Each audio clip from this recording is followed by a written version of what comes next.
আপনি জানেন কি মুরগি সুস্থ সবল আর বেশি ডিম দেওয়ার সবচেয়ে সহজ উপায় কি? তা কোনো দামি খাবার নয়, সেটা হচ্ছে ঘরের ফেলে দেওয়া খাবার আর সবজি। হ্যাঁ, এটা শুনে অবাক হলেন?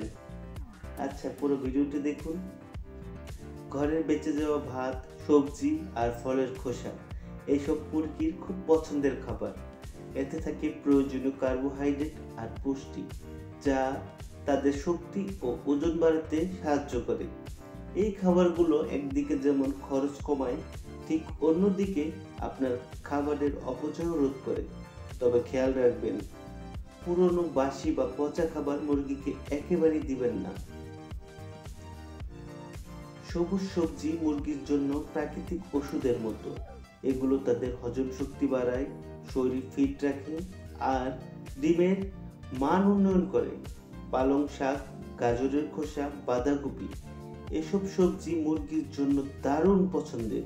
তবে কাঁচা আলুর খোসা মুরগিকে একেবারেই দিবেন না, কারণ এগুলো বিষাক্ত হতে পারে। বেঁচে যাওয়া খাবার আর সবজি মিশিয়ে তৈরি করুন ঘরোয়া সুপার ফিড। সাথে রাখুন পরিষ্কার পানি, প্রতিদিনই পরিষ্কার পানি রাখবেন। মনে রাখবেন, খাবারের জায়গাটা পরিষ্কার রাখতে হবে, না হলে মুরগি অসুস্থ হতে পারে।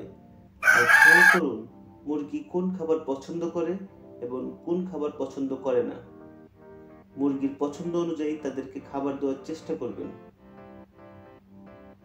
সুস্থ মুরগি মানেই বেশি ডিম, কম খরচ। আপনার রান্নাঘরে বেঁচে যাওয়া খাবারই হতে পারে খামারের খাস খাবার। এরকম টিপস পেতে আমাদের চ্যানেলটি এখনই সাবস্ক্রাইব করুন। ভিডিওটি ভালো লাগলে আপনি আমার ভিডিওটি এখনই লাইক করে দিন।